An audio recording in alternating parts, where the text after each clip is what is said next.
2023ರಲ್ಲಿ NDA ಜೊತೆ ಕೈ ಜೋಡಿಸಿ ಕುಮಾರಸ್ವಾಮಿ ಅವರು ದೇವೇಗೌಡರು ಏನಾದರೂ ಇಲ್ಲಿ ಎಲೆಕ್ಷನ್ ಮಾಡಿದಿದ್ರೆ ಕಾಂಗ್ರೆಸ್ ಧೂಳಿಪಟ ಆಗೋದು. NDA ಸರ್ಕಾರ ಇಲ್ಲಿ ಬರ್ತಾ ಇತ್ತು, ಕಾಂಗ್ರೆಸ್ ಬರ್ತಾ ಇರಲಿಲ್ಲ. ಏನು ಎಲೆಕ್ಷನ್ ಆದಮೇಲೆ ಅವರಿಗೆ ಜ್ಞಾನೋದಯ ಆಯಿತು, ಗೊತ್ತಾಯಿತು ಮೋದಿಯವರ ನಾಯಕತ್ವ, BJP ಪಕ್ಷ ಸಿದ್ಧಾಂತ ಸೇರಿ ಇವತ್ತು ಅವರು NDA ಜೊತೆ ಸೇರಿ ಇವತ್ತು ಕುಮಾರಸ್ವಾಮಿ ಅವರು ಕೂಡ ದೇಶದಲ್ಲಿ 5 ಸ್ಥಾನ ಗೌರವವಾಗಿ ಇವತ್ತು ಮೋದಿಯವರು ಕೊಟ್ಟಿದ್ದಾರೆ. ಇವತ್ತು NDA ಸರ್ಕಾರ ಅಂತ ಆಗಿದೆ. ಇವತ್ತು ನಾವೆಲ್ಲ ಒಟ್ಟಿಗೆ ಇದ್ದೀವಿ. ಮುಂದಿನ ಬರೋ ಚುನಾವಣೆಗಳು ಜಿಲ್ಲಾ ಪಂಚಾಯತಿ, ತಾಲೂಕು ಪಂಚಾಯತಿ, ಗ್ರಾಮ ಪಂಚಾಯತಿ ಇರ್ಬೋದು, ನಗರಸಭೆ ಇರತಕ್ಕಂಥದ್ದು ಯಾವ ಥರ ಮಾಡಬೇಕಂತ ಆದೇಶದ ಮೇರೆಗೆ ನಾವು ಎಲೆಕ್ಷನ್ ಮಾಡ್ತೀವಿ. ಮುಂಬರುವ ಒಂದು ವಿಧಾನಸಭಾ ಎಲೆಕ್ಷನ್ NDA ಮುಂದುವರಿಸಿದ್ರೆ ಹೈಕಮಾಂಡಲ್ಲಿ ತೀರ್ಮಾನ ಮಾಡ್ತಕ್ಕಂಥದ್ದನ್ನು ನಾವು ತಲೆಬಾಗಬೇಕು.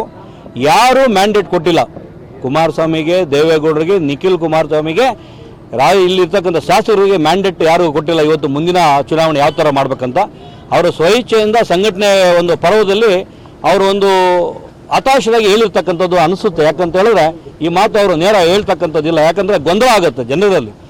BJP ಪಕ್ಷ ದೊಡ್ಡ ಪಕ್ಷ ದೇಶದಲ್ಲಿ, ನಮ್ಮ ರಾಜ್ಯದಲ್ಲಿ ಕೂಡ ದೊಡ್ಡ ಪಕ್ಷ ಆಗಿದೆ. ಇವತ್ತು ಕಾಂಗ್ರೆಸ್ಗೆ ತೊಡೆ ತಟ್ಟತಕ್ಕಂಥ ಪಕ್ಷ ಯಾವತ್ತಿದ್ರು BJP. ಇವತ್ತು ಇದು BJPಯಲ್ಲಿರ್ತಕ್ಕಂಥ ಒಂದು ಕಾರ್ಯಕರ್ತರಿಗೆ, ನಾಯಕರಿಗೆ, ವೋಟರ್ಸ್ಗೆ ಇದೊಂದು ಗೊಂದಲ ತರ್ತದೆ. ಅವರು ಆ ಥರ ಹೇಳಿಕೆಯನ್ನು ಹೇಳ್ತಕ್ಕಂಥದ್ದನ್ನು ಅವರು ನೇರ ಹೇಳ್ತಲ್ಲ, ಜನರ ನಿರೀಕ್ಷೆ ಇದೆ ಅಂತ ಹೇಳ್ತಾ ಇದ್ದಾರೆ. ನಮ್ಮಲ್ಲಿ ಕೂಡ ಇವತ್ತು ನಮ್ಮ ಜನರು ಸಾಕಷ್ಟು ಇವತ್ತು ಚಿಲಕನಹಳ್ಳಿ ಹೋಬಳಿಯಲ್ಲಿ ಕಾರ್ಯಕ್ರಮದಲ್ಲಿ ಕೇಳ್ತಾ ಇದ್ರು, ಏನು ಅಂತ ಕೇಳಿದ್ರು. ಅವರು ಹೇಳ್ತಾ ಇರ್ತಕ್ಕಂಥ ಅವರ ಆಶಯಭಾವನ ಮಾರ್ಗಕ್ಕೆ ಮುಂದಿನ ದಿನಗಳಲ್ಲಿ ನಾವು BJP ಪಕ್ಷ ನಾವು ಗೆಲ್ತೀವಿ, BJP MLA ಅಂತ ನಾವು ಹೇಳ್ತಾ ಇದ್ದೀವಿ. ಯಾಕಂತ ಹೇಳಿದ್ರೆ ಜನರ ಒಂದು ಬೈಕೆ ಏನಿದೆ, ಬೈಕೆ ಮೇಲೆ ಇವತ್ತು ನಾವು ಮಾತಾಡ್ತಾ ಇದ್ದೀವಿ. ಅವರು ಜನರ ಬೈಕೆ ಮೇಲೆ ಮಾತಾಡಿದ್ದಾರೆ. ಇದು ಯಾವುದೋ ಪಕ್ಷದ ಸಿದ್ಧಾಂತ ಅಲ್ಲ, ಗೈಡ್ಲೈನ್ಸ್ ಅಲ್ಲ, ಅವರ ಸ್ವಇಚ್ಛೆ ಜನರು ಹೇಳ್ತಾ ಇರ್ತಕ್ಕಂಥ ಮಾತನ್ನು ಹೇಳಿರ್ತಕ್ಕಂಥದ್ದು. ಇದು ಆಶಾದಾಯಕ ಭಾವನೆಯಿಂದ ಅವರು ಹೇಳಿರ್ತಕ್ಕಂಥದ್ದು. ಇದು ಪಕ್ಷದಲ್ಲಿ ಯಾವುದು ತೀರ್ಮಾನ ಇಲ್ಲ.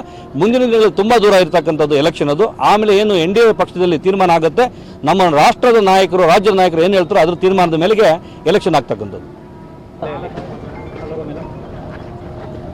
ಕೋಲಾರ, ಚಿಕ್ಕಬಳ್ಳಾಪುರ ಅವಿಭಾಜ್ಯ ಜಿಲ್ಲೆ ನಮ್ಮ ಚಿಲಕನಹಳ್ಳಿ ಹೋಬಳಿಯಲ್ಲಿ ಇವತ್ತು ಏನು KM ಕೃಷ್ಣಾರೆಡ್ಡಿ ಅವರ ಏನು ಆಶೀರ್ವಾದದೊಂದಿಗೆ ಏನು ನಮ್ಮ ಹೋಬಳಿ ಇದೆ, ಆ ಹೋಬಳಿಯಲ್ಲಿ ನಮಗೂ ಕೂಡ ಹೋಬಳಿಯ ಜನ ಆಶೀರ್ವಾದ ಮಾಡಾದ್ಮೇಲೆ ನನಗೆ ಜಿಲ್ಲಾಧ್ಯಕ್ಷ ಸ್ಥಾನ ಸಿಕ್ಕಿದೆ. ಅವರ ಮಾರ್ಗದರ್ಶನದಲ್ಲಿ ಅವ್ರು ಮಾಡಿರ್ತಕ್ಕಂಥ ಕೆಲಸಗಳು, ಕಾರ್ಯವೈಖರಿಗಳು, ಅವರು ಜನರು ಇವತ್ತು ಅವ್ರನ್ನ ದೇವರಂತ ಪೂಜನೆ ಮಾಡ್ತಾರೆ. ಯಾಕಂದರೆ ಕೆಲಸ ಮಾಡಿರ್ತಕ್ಕಂಥ ವ್ಯಕ್ತಿ ಅವರು.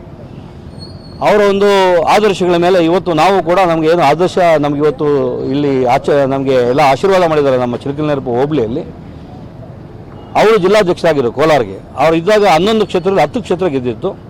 ಅದೇ ರೀತಿ ಇವತ್ತು ಚಿಕ್ಕಬಳ್ಳಾಪುರ ಜಿಲ್ಲೆಯಲ್ಲಿ ಕೂಡ 5 ಕ್ಷೇತ್ರದಲ್ಲಿ 5 ಕ್ಷೇತ್ರ ನಾವು ಗೆಲ್ಲಬೇಕಂತ ಕೆಲಸ ಮಾಡ್ತಕ್ಕಂಥ, ಸಂಘಟನೆ ಮಾಡ್ತಕ್ಕಂಥ ಶಕ್ತಿ ದೇವರು ಕೊಡಲಿ ಅಂತೇಳಿ ಇವತ್ತು ಜನರ ಆಶೀರ್ವಾದದೊಂದಿಗೆ ಇವತ್ತು ಸಂಘಟನಾ ಪರ್ವ ಕಾರ್ಯಕ್ರಮ ಜೊತೆಗೆ ಅಭಿನಂದನಾ ಕಾರ್ಯಕ್ರಮ ಮುಗಿಸ್ಕೊಂಡು ಇವತ್ತು ಸಾಕಷ್ಟು ಬೆಂಬಲಿಗರು, ಸಾಕಷ್ಟು ಲೀಡರ್ಗಳು, ಸಾಕಷ್ಟು ನಮ್ಮ ವೋಟರ್ಸ್ ಬಂದು ಇವತ್ತು ನಮಗೆ ಆಶೀರ್ವಾದ ಮಾಡಿದ್ದಾರೆ, ಅಭಿನಂದನೆ ಹೇಳಿದ್ದಾರೆ. ಅವರಿಗೆಲ್ಲ ಅಭಿನಂದನೆ ತಿಳಿಸ್ತಾರೆ.